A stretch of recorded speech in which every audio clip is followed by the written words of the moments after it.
The man known to history as Josef Mengele was born on the 16th of March 1911 in the town of Günzburg in southern Germany.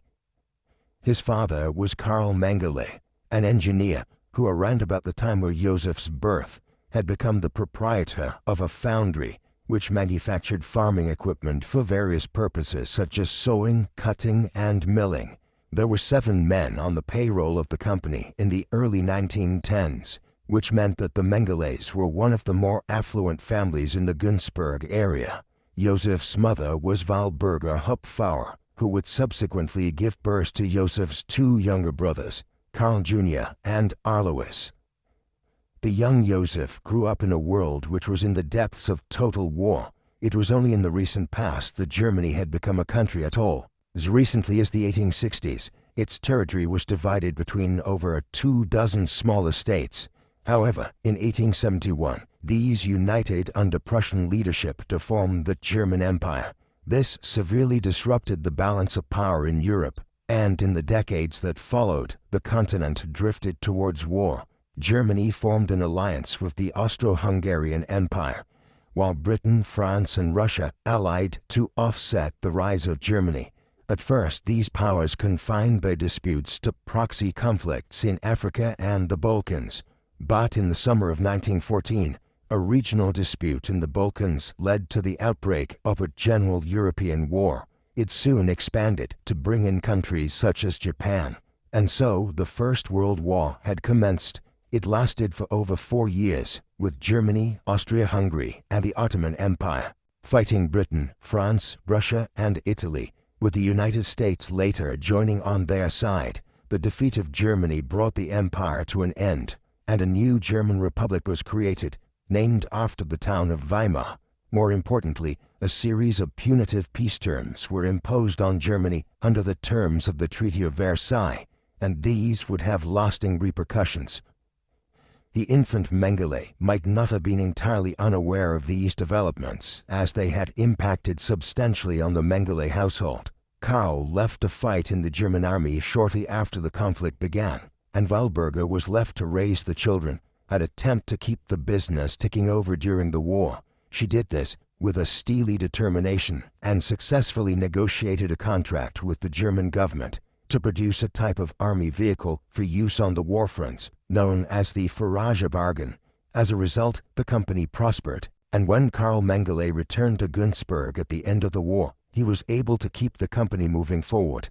By the early 1920s, it had become the 3rd largest producer of threshing machinery in the whole of Germany. Extended family members were called upon to aid in the building up of the organization, and as a result, the Mengele name is very common in the Günzburg area to this day, and Karl Mengele Straße is one of the main streets in the town. A curious contrast between the civic significance of the wider Mengele family and the appalling crimes which Karl and Walburga Mengele's eldest son would commit. More immediately, what this prosperity meant for Josef in the 1920s was that he had the financial backing to engage in extensive studies. Mengele was a relatively successful student in his teenage years. He excelled at art and developed wide interests in music and in physical activity. He appears to have favored skiing, the town being not too far from the northern end of the German Alps. In April of 1930, Josef Mengele passed his high school exams with a decent, but hardly exceptional grade. Initially, he seems to have considered becoming a dentist, having noted that there was not one dentist in the local area, and that this would be a promising trade to practice. However, he subsequently decided that this was too specialized and opted for medicine, with an emphasis on anthropology and genetics. He was clearly ambitious, and his correspondence from this time indicates an individual who wanted to impress his family by becoming its first medical scientist. And so it was that in October 1930, he left the family home and headed east to the city of Munich, the capital of Bavaria. Here he enrolled in both the medicine and philosophy departments, indicating an interest in both the hard science element of medicine and broader speculation and inquiry. It was a mix of interests which would later have terrifying results. Mengele arrived in Bavaria just as a new political party was emerging in the area and was beginning its ascent to power. The National Socialist German Workers' Party, or Nazi Party, had been founded a decade earlier and had quickly come under the control of an Austrian firebrand called Adolf Hitler.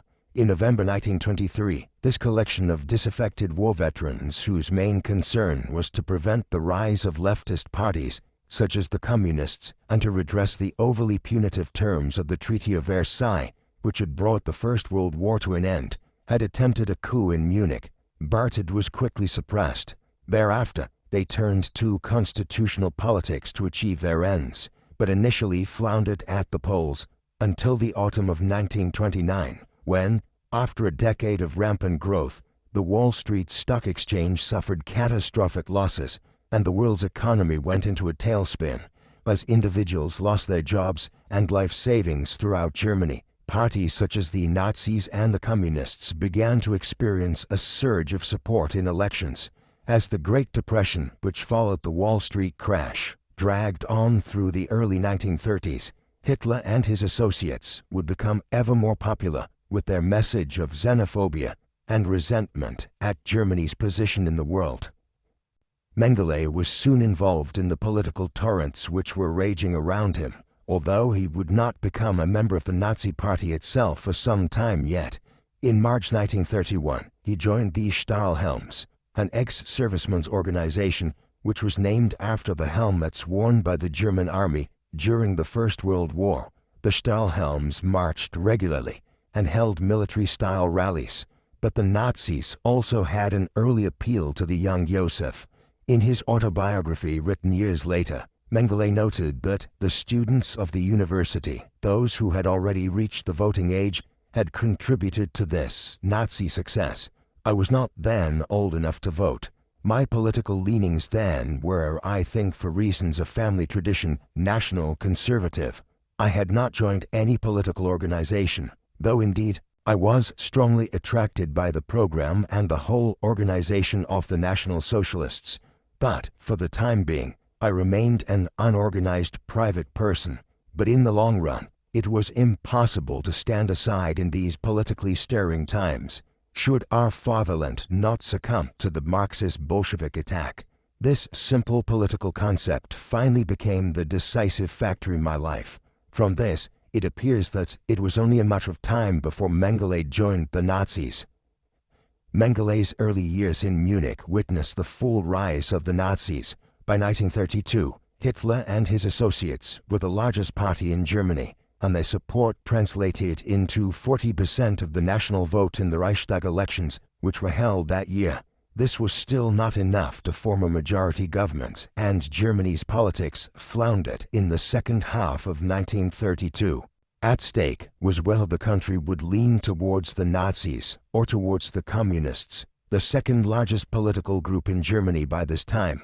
Whichever was to seize power would probably spell the end of the Weimar Republic. Then, late in 1932 and into early 1933, the political and business establishment made a Faustian bargain with Hitler and the Nazis, agreeing to bring Hitler and several of his senior colleagues into the government, in the misguided belief that they would be able to control him and his party. It was a fatal underestimation, and having allowed Hitler in, the Nazis quickly set about seizing absolute power.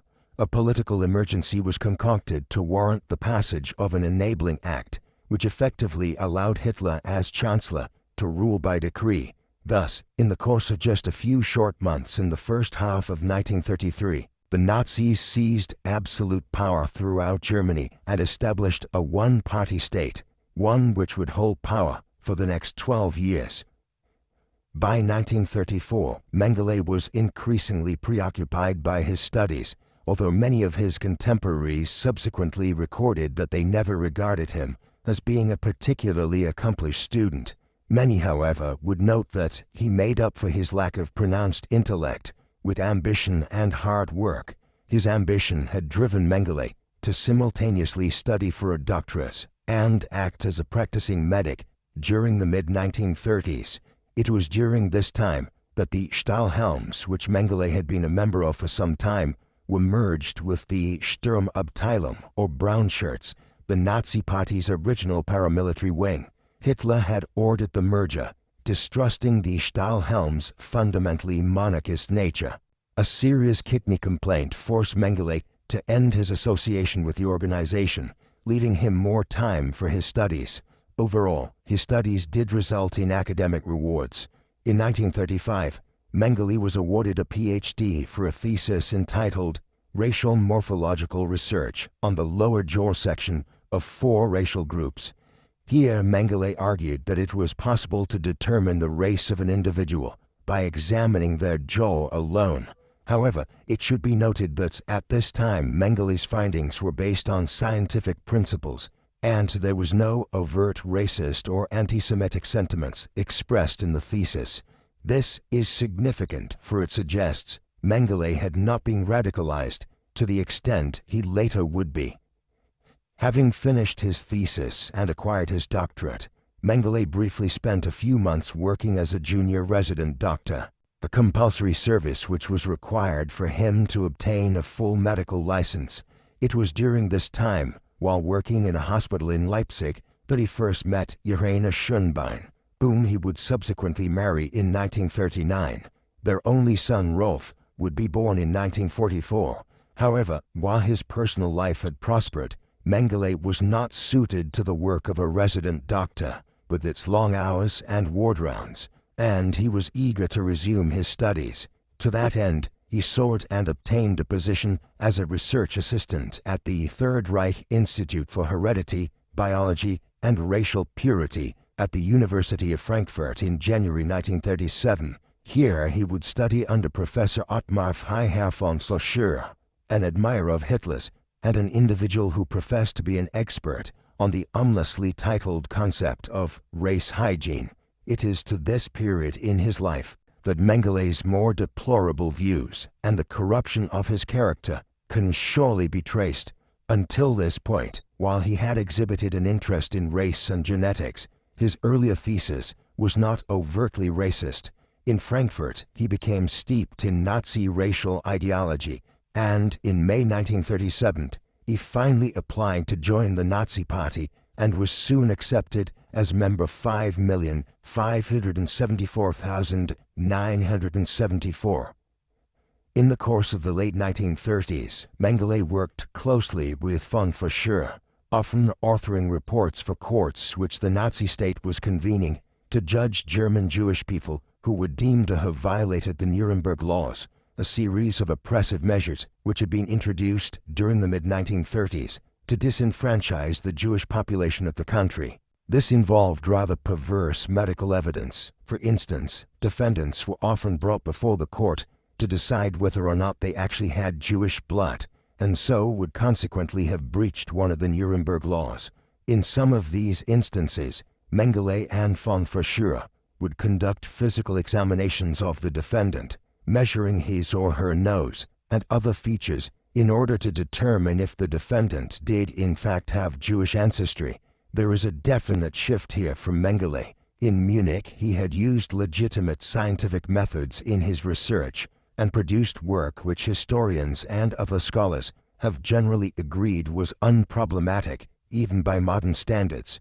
However, in Frankfurt in the late 1930s, there was a descent into unscientific racial theories based around Nazi ideology. Clearly, his time at Frankfurt had brought on a significant change of character. Whatever the nuances of his actual work, Mengele's role in Frankfurt was allowing him to progress rapidly in his career. Mengele was promoted by von Saussure to become one of his assistant physicians. After Mengele had been awarded his full medical degree from Frankfurt in 1938, it is from this time that Mengele first began to discuss the concept of individuals and races being improved through appropriate selection, a clear indication that he was fully involved in the Nazis' racial ideology by this time, and politically he was becoming more and more mired in the regime. Several months after becoming a member of the Nazi Party, he applied for membership of the SS, or Schutzstaffel, one of the paramilitary wings of the Nazi regime, headed by Heinrich Himmler. and the one which would soon be placed in charge of a network of concentration camps which proliferated across Central and Eastern Europe. He would subsequently join the Waffen-SS, an elite subgroup of the SS, while his professional work and political life were bleeding into each other as well, as he joined the Third Reich Institute and the Kaiser Wilhelm Institute, both institutions being to the fore of the study of eugenics in Germany, and, as a result, effectively mouthpieces for pseudo-scientific Nazi racial ideology. As Mengele's studies were continuing through the 1930s, the Nazis were pushing Europe towards war. It had always been the stated aim of Hitler and his associates to overturn the terms of the Treaty of Versailles and reassert Germany's place as a European power. While the first years after the Nazi seizure of power in 1933 did not see an overt effort to do so, from 1936, this aggression rapidly escalated. In the spring of that year, the German army moved into the Rhineland, remilitarizing a part of the country which had been expressly forbidden under the terms of the Treaty of Versailles. Then in 1938, Austria was effectively annexed into a Greater Germany, and further annexations quickly followed. First, the Sudetenland in Czechoslovakia in the autumn of 1938, and then, early in 1939, the conquest of Central Europe was effectively completed when Hungary and the rest of Czechoslovakia were turned into puppet regimes.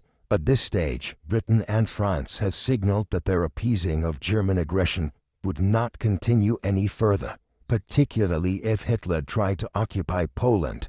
And so it was that, when Germany did invade its eastern neighbor on the 1st of September 1939, Britain and France declared war on Germany. On the 3rd of September, the Second World War had begun.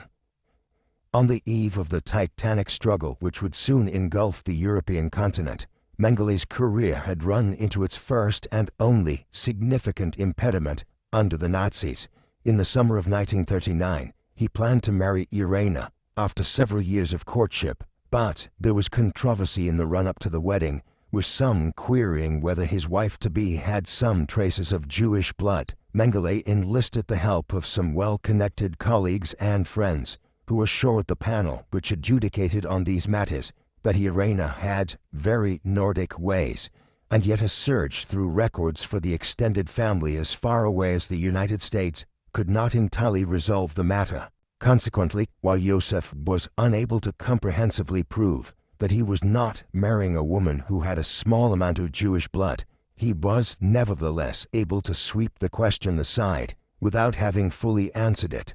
There is a dark irony here, as the man who would soon be deciding upon people's lives, based on racial purity, was prohibited from being issued a certificate himself by the Nazi regime that would declare his own children to be of pure Aryan blood. Mengele was pleased when the war broke out.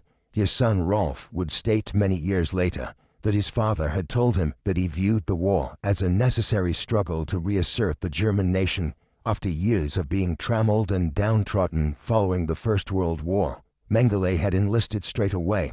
However, his old kidney ailment returned in late 1939 and made it impossible for him to enter service until the summer of 1940, by which time the German panzer divisions were conquering Western Europe in a blistering military campaign.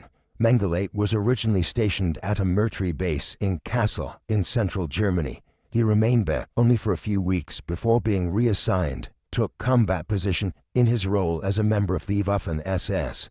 As such, he was given an officer's title of Untersturmführer, or a sub-lieutenant, and the next several months were spent in occupied Poland, where Mengele was attached to the genealogical section of the Race and Resettlement Office, the goal of which was to assess the racial purity and thus suitability of individuals who were being chosen to settle as German colonists in Eastern Europe.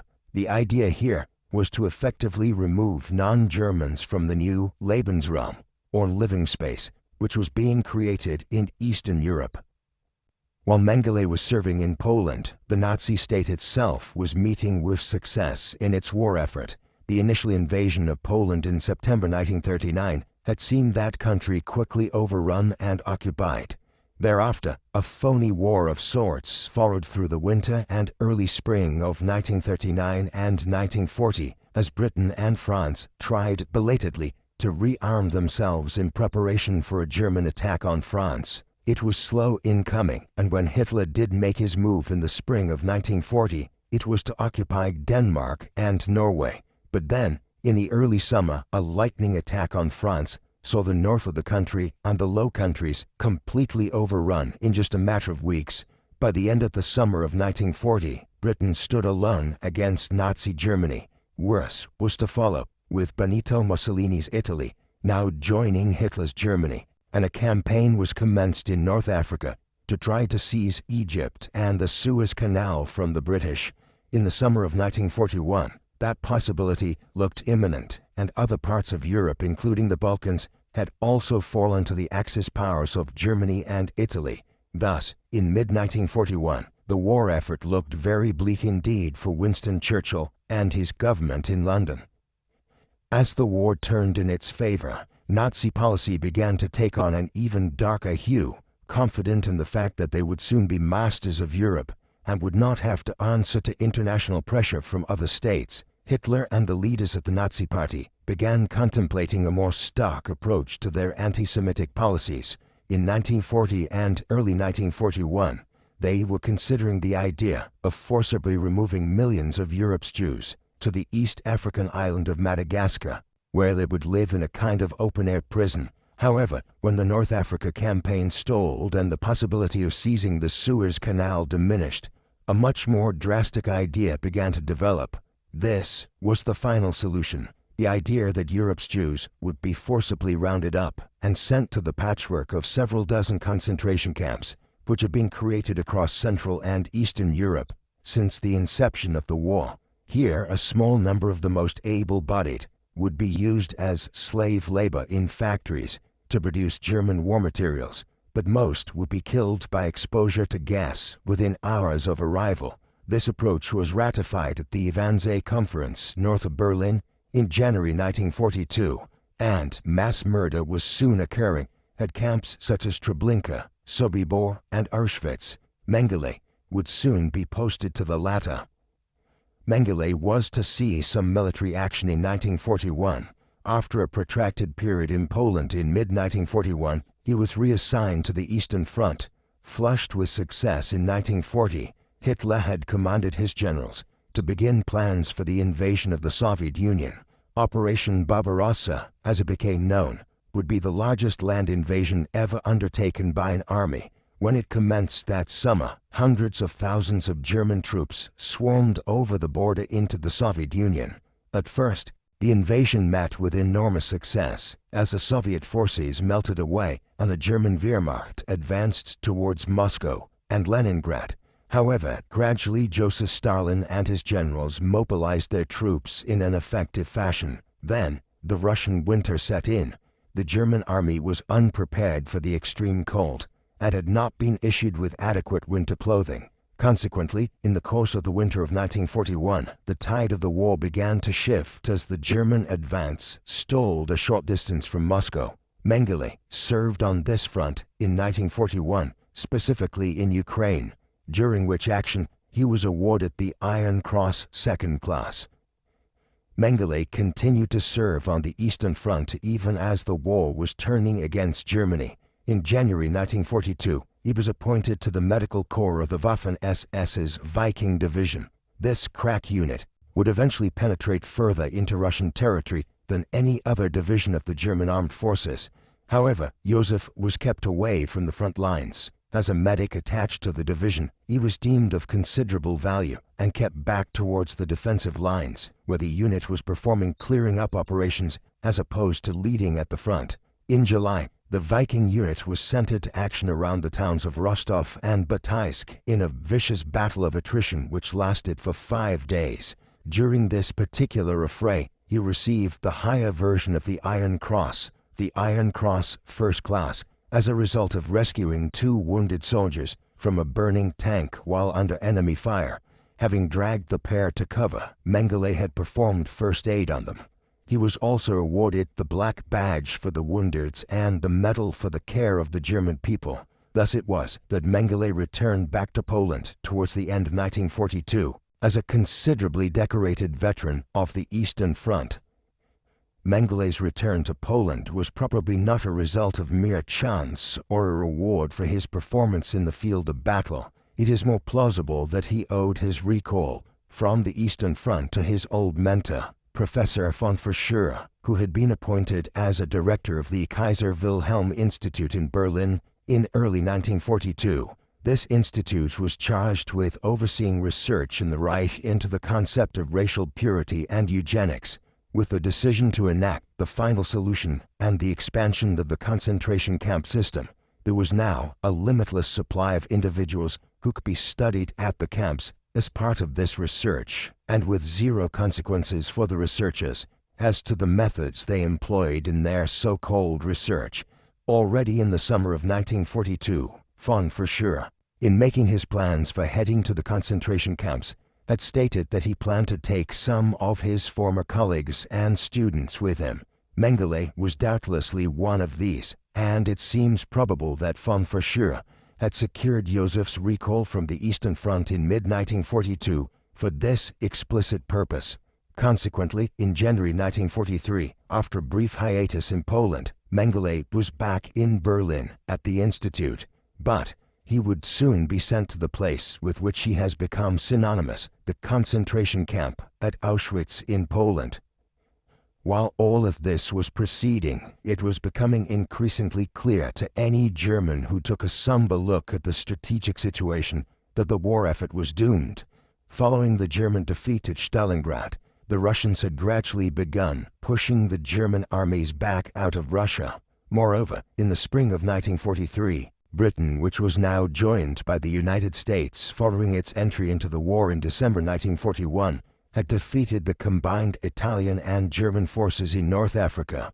In the summer of 1943, a southern front was now opened in Europe against the Axis powers, when the Western Allies commenced with Operation Husky and invaded the island of Sicily as a preliminary to encroaching onto the Italian mainland. Meanwhile, the Russians continued to press the Germans back into Ukraine and Poland, and in the summer of 1944, a Western Front was also opened with the D-Day landings in Normandy in France.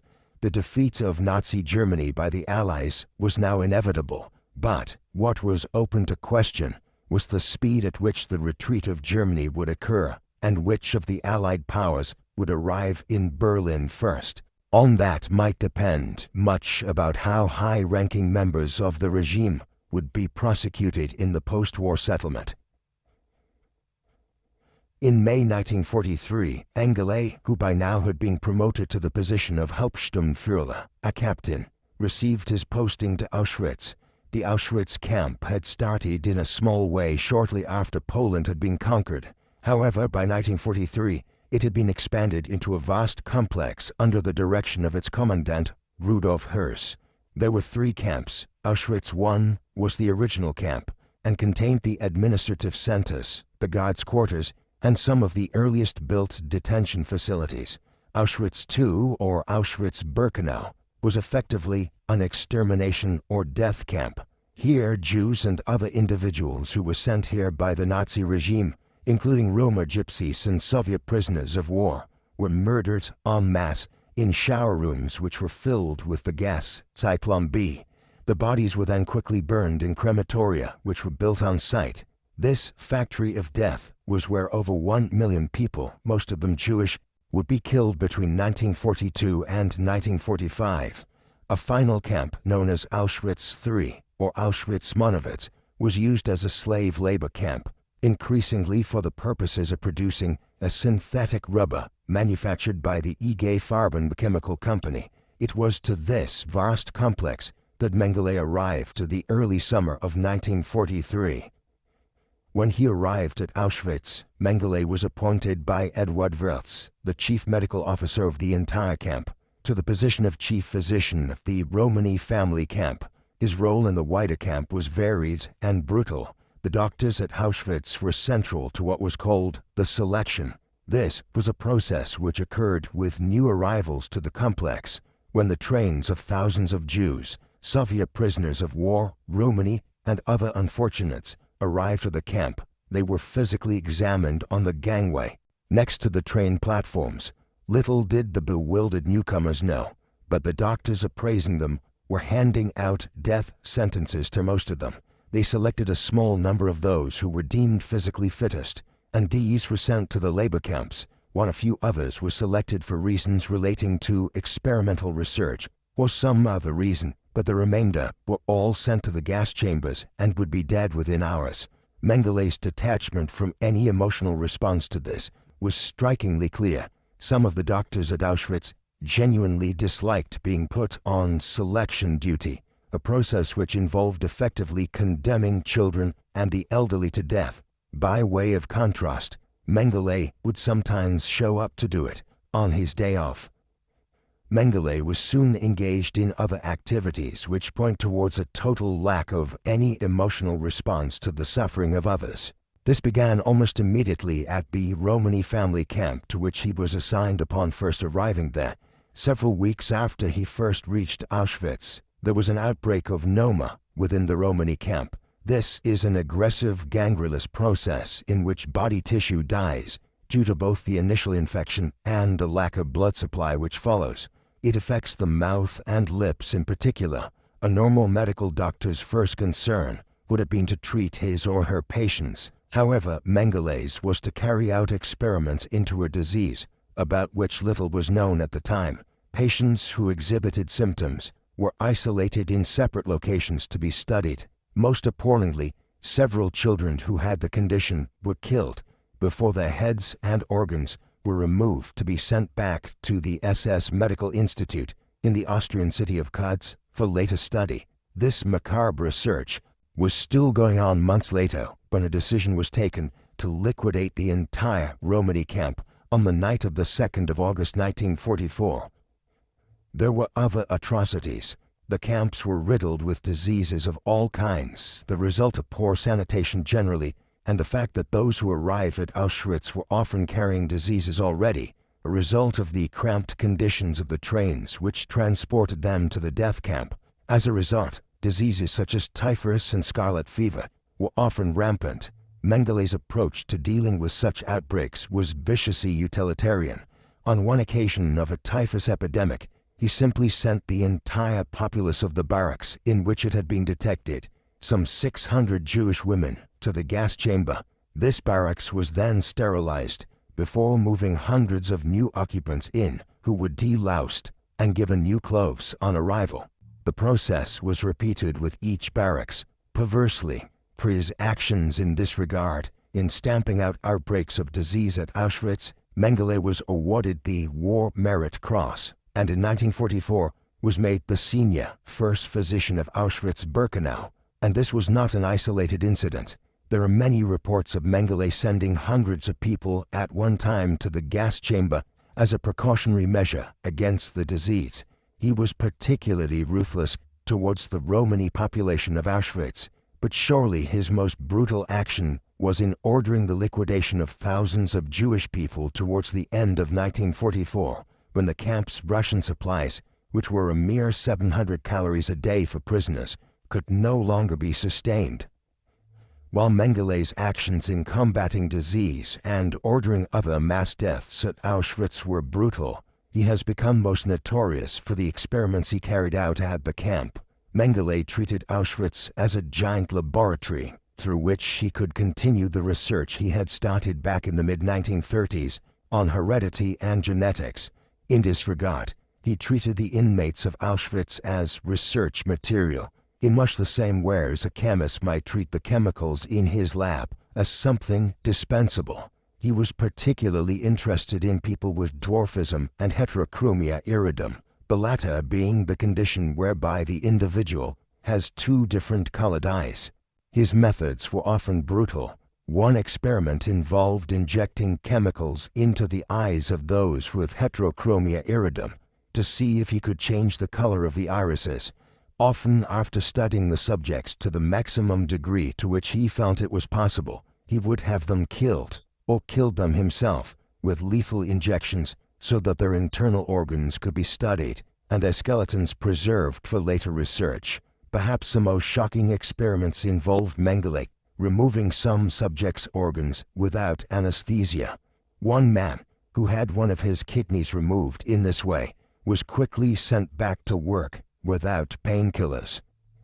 Mengele is particularly notorious for his research into identical twins at Auschwitz, with whom he became obsessed for his study of heredity and other characteristics.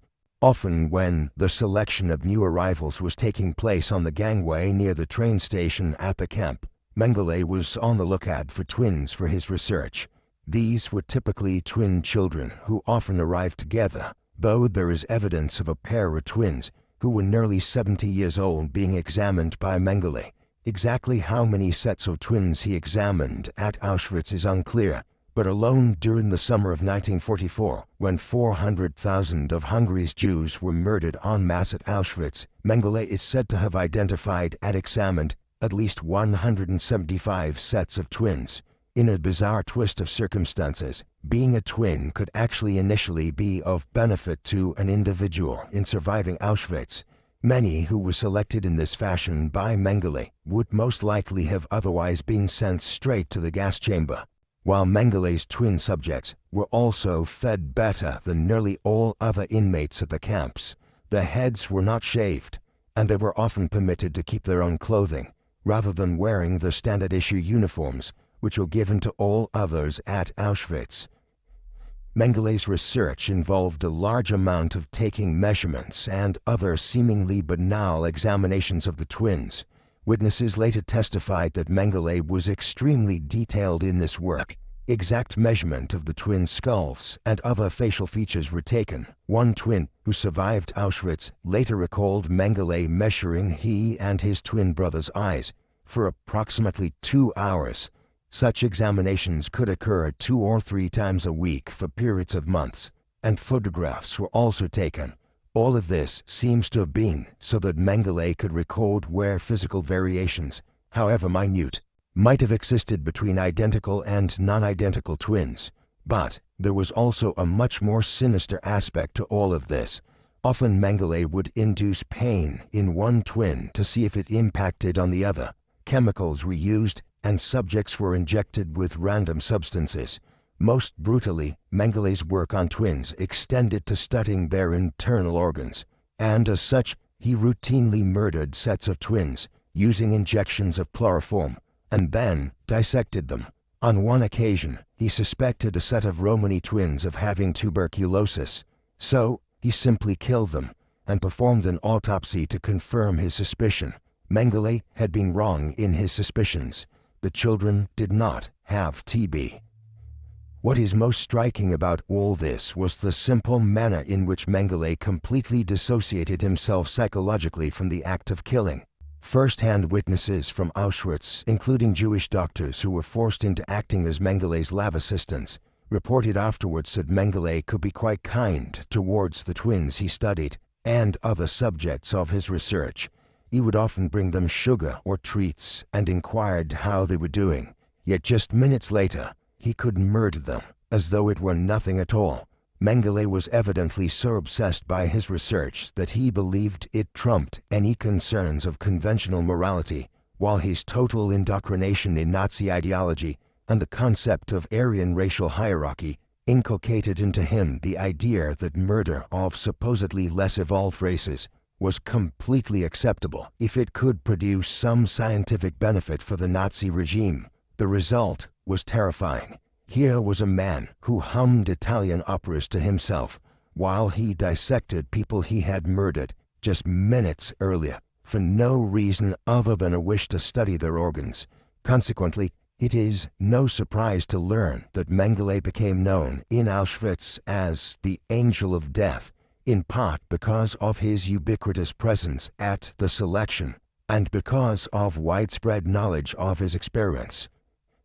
Luckily, the experiments would soon come to an end, as the Russian advance on the Eastern Front into Poland had continued. In the course of 1944, the SS had begun dismantling the concentration camps and destroying what evidence could be obliterated. By the early winter, moves were underway to abandon Auschwitz, and it would eventually be liberated by the advancing Soviet forces On the 27th of January 1945, Mengele was relatively late in leaving. On the 17th of January, he was transferred to the Schwarzen concentration camp in Lower Silesia. He took with him extensive samples from his research and his copious notes, but the bulk was left behind. His time at Schwarzen was not extensive, and by mid-February, he also had to leave there, again narrowly missing the advancing Soviet armies. This was just the beginning of a continuous effort to elude the conquering enemy. For the next 3 months, Mengele moved even further westwards, trying to disguise his identity. By early May, he was in the Sudetenland in Czechoslovakia. It was here that he would have learned of Hitler's suicide in Berlin on the 30th of April 1945 and the collapse of the Third Reich in the days that followed. On the 8th of May, Field Marshal Wilhelm Keitel signed the final surrender of Germany in Berlin, bringing the Second World War in Europe to an end. Mengele was a marked man once the war was over. The Allies had determined that they would not seek excessive retribution on Germany itself in the aftermath of the war, but it had been agreed that those who were at the top of the government would be prosecuted for war crimes, and in particular those who had been in the SS and had run the concentration camps would be charged for their crimes. Mengele would be among them. He knew he needed to stay ahead of those who wanted to apprehend him. On the night of the 8th of May, just hours after the war had officially ended, he crossed back into Germany, now making efforts to disguise his role as a member of the SS and posing as a rank-and-file German soldier. This continued for weeks. In mid-June, he narrowly avoided apprehension when some 10,000 German soldiers he had been amongst were detained together for questioning. But just days later, he was finally apprehended where his unit was arrested by an American division.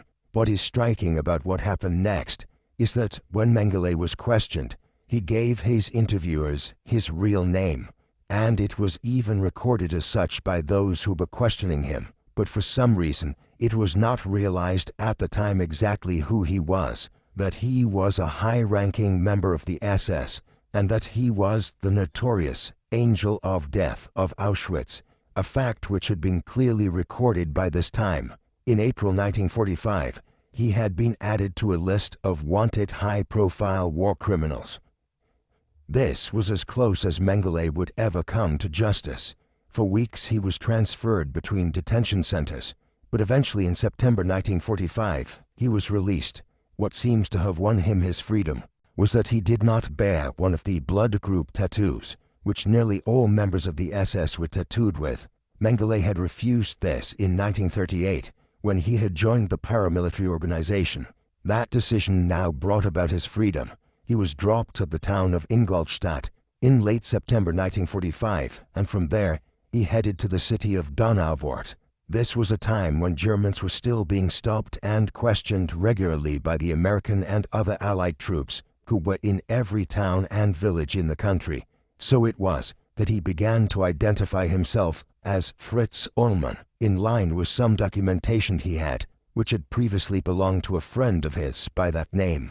Later, he altered these slightly to read Fritz Hallmann. Another close call in Donauwörth led him to head for the Russian-occupied zone in eastern Germany. Here he finally managed to get word to his wife Irena that he was safe and was avoiding detection. Irena Mengele had already been questioned repeatedly as to her husband's whereabouts. This was the beginning of a long period in which Mengele continuously moved around Germany in the post-war period. His state of mind was not entirely level during this time. Bizarrely, a couple with whom he stayed for a while late in 1945 remembered him as stating that he intended to turn himself in once he could receive a fair trial, asserting that he had done everything he could to improve the situation at Auschwitz.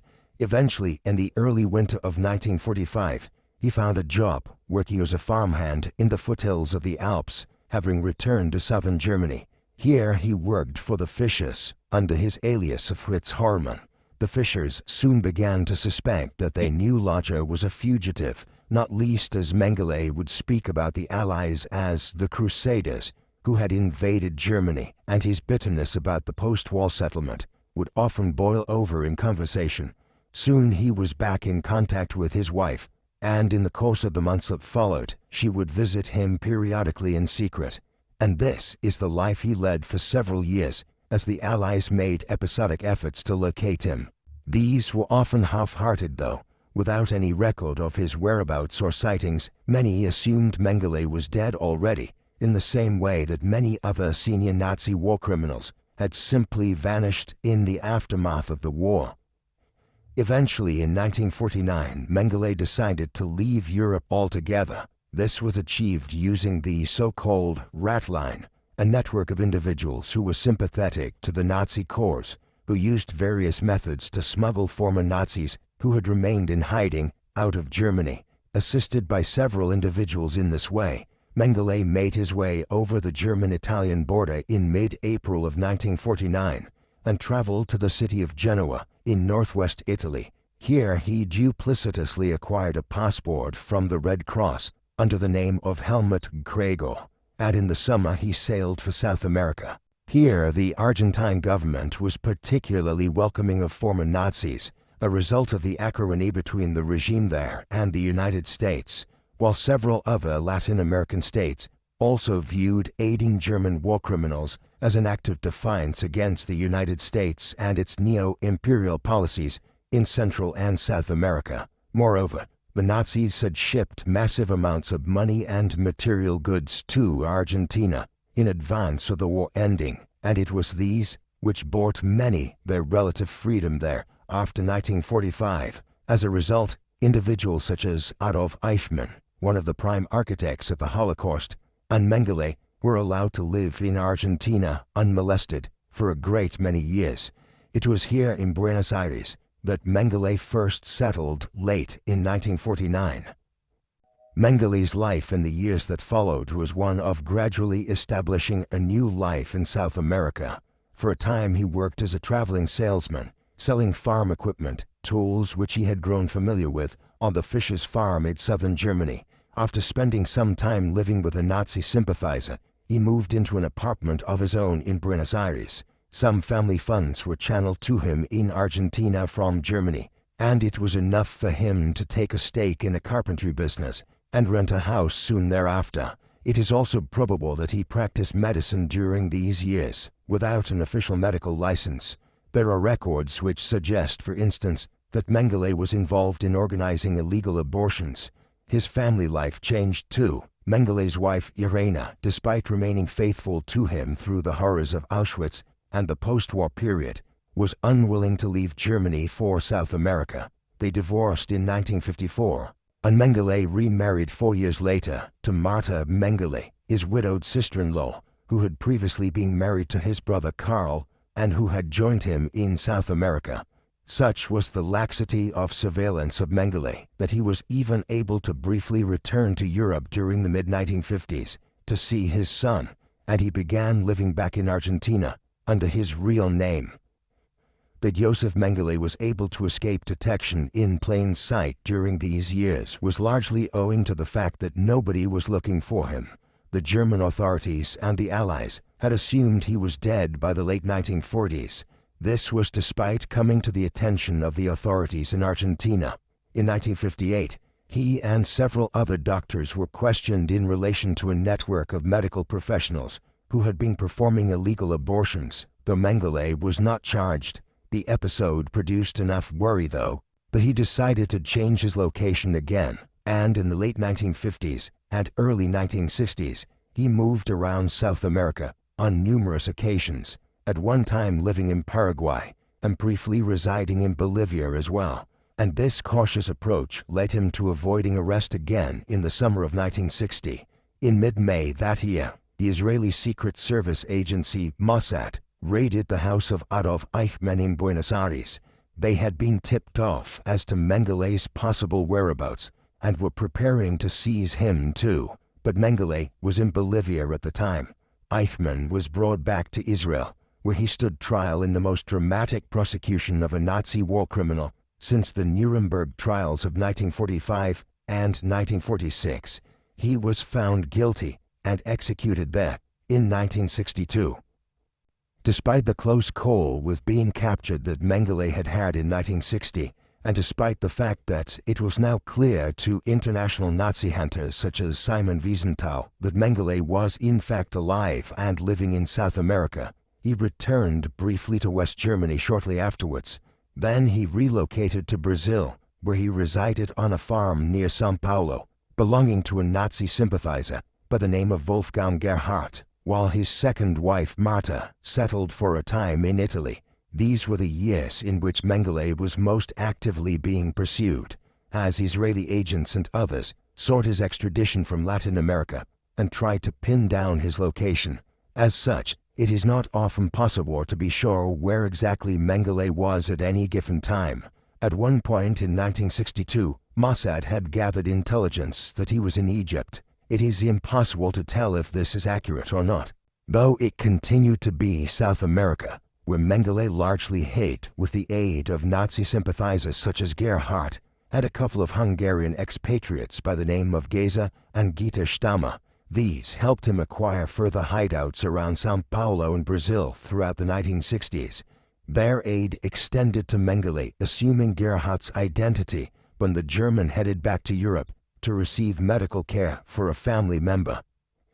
Josef Mengele would elude justice for the remainder of his life. He eventually died on the 7th of February 1979 after years of poor health. He had already had a stroke in 1976 and was affected by other ailments, including high blood pressure.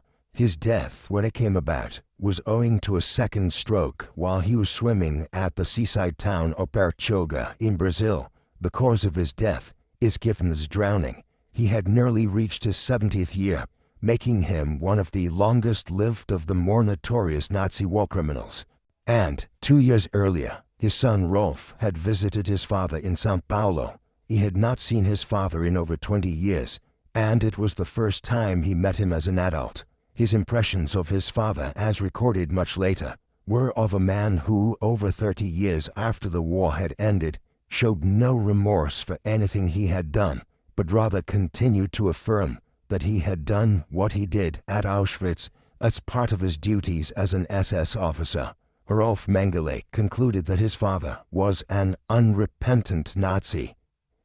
There was one final twist to the story of his flight from justice. For many years the world was unaware of Mengele's death, and Nazi hunters such as Simon Wiesenthal continued to make efforts to locate the Angel of Auschwitz in the hopes that he would be brought to justice, however belatedly. It was not until 1985 when intelligence brought a cache of Mengele's correspondence to light in his hometown of Günzburg in Germany that it was revealed that Mengele had died several years earlier. An investigation followed in Brazil to try to identify the place of his burial. These proved successful, and it was soon revealed that Mengele had been buried at Embu das Artes near São Paulo in Brazil, under the name of the man who had sheltered and aided him many years earlier, and whose name he had adopted, Wolfgang Gerhardt. Consequently, his body was exhumed in the summer of 1985, and an examination proved that it was highly likely that it was Mengele's skeleton, a fact which Rolf Mengele subsequently confirmed. It was never reburied. Today, the skeleton of the man who once killed people at Auschwitz simply so he could examine their organs is used as an educational aid at a medical school in the University of São Paulo. What should anyone say in evaluating a figure like Josef Mengele? As we have seen, this was a heinous individual, seemingly totally lacking in concern or empathy for those whom he experimented on and murdered, whether in the course of his experiments or as a cold effort to stop the spread of disease at Auschwitz. Perhaps it is worth assessing how he became the Angel of Death. Mengele did not become a member of the Nazi Party until 1937, and until the mid-1930s, he was a promising medical student who combined exploration of anthropology with examinations of human features. He was an affable character according to those who knew him, and scholars since have noted that his work from these early days is not problematic. It is not suffused with racism or violence towards others, but rather could have been read as legitimate scientific work of the interwar period.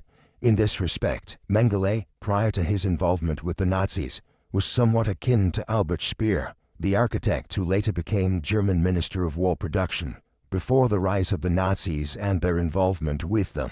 Both were middle-class academics with promising careers ahead of them. Neither had demonstrated any overt outward signs of anti-Semitism or the capacity for mass murder.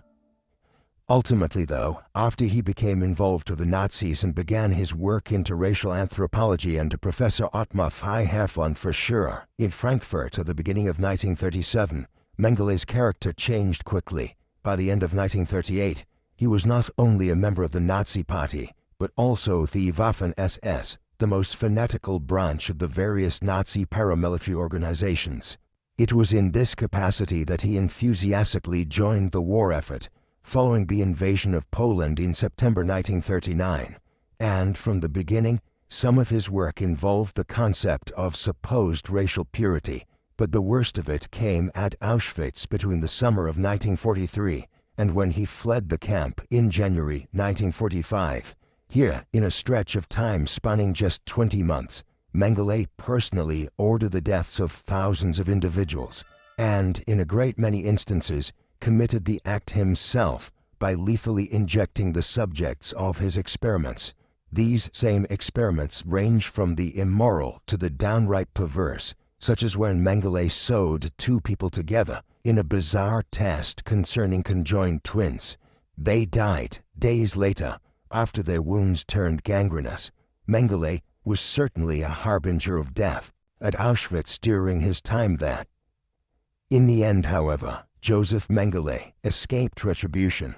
He spent over 30 years in hiding across a vast range of places and countries, sometimes returning to Europe and moving with seeming ease around Latin America.